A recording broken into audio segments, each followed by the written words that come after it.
The eyes of the wrestling world were on Impact Wrestling tonight for Slammiversary. And here's 5 things I already know. Number 1, this was a reset. 3 of the 4 titles changed hands tonight. And that means 3 of the 4 titles at least are going to have new storylines, new contenders, new challengers, new matchups going forward. So this is a reset, not to mention what happened at the end of the show. This is a whole new roster. Based on what you saw last week, none of that matters going forward on Tuesday nights. Number 2, the Knockouts division is alive and well. Coming out of tonight, we got a clear hierarchy of who the top players are in the Knockouts division. Now, I have my questions. I have my doubts about if they had a solid group at the top of the Knockouts. We knew Tessa was a star. Taya has come into her own. I would even say she surpassed Tessa as, being the top female wrestler in Impact Wrestling over the course of the last year. And then Deonna Purrazzo, if you hadn't seen her, like I hadn't really seen Deonna Purrazzo wrestle before she came to Impact Wrestling, but I did my research and I found out she can go. And if you saw the show tonight, then you know she can go. And then what we found out tonight, Jordynne Grace has a whole nother gear that we hadn't really seen before. We had seen some good matches between her and Taya, but sometimes when you have someone who you know is a really great wrestler, they can pull great matches out of other people. And so I attributed the great matches I saw between Jordynne and Taya more to Taya's greatness than to both of them. And now I know it was both of them because Jordynne Grace took her game to a whole nother level tonight. You add that in with the person who I had tabbed as a rising star in this division for the past month or so since they really debuted in Impact Wrestling, and that's Kylie Rae. She started in the Knockouts Gauntlet, came in at number 2, went all the way through and won the Gauntlet, and you're looking at a top 4 of that division being Kylie Rae, being Jordynne Grace, being Taya, and of course the new Knockouts champion, Deonna Purrazzo.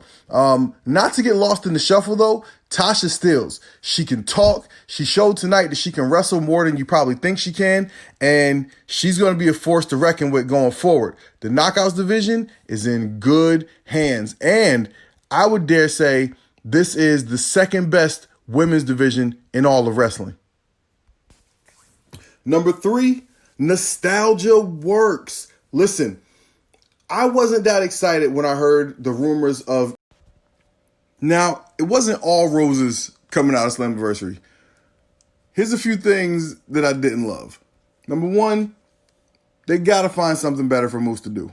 This TNA title thing is a great idea. I really like it, but the more and more Josh Matthews keeps reinforcing that it's not a real title, he's really kind of taking some of the shine and some of the steam off of it.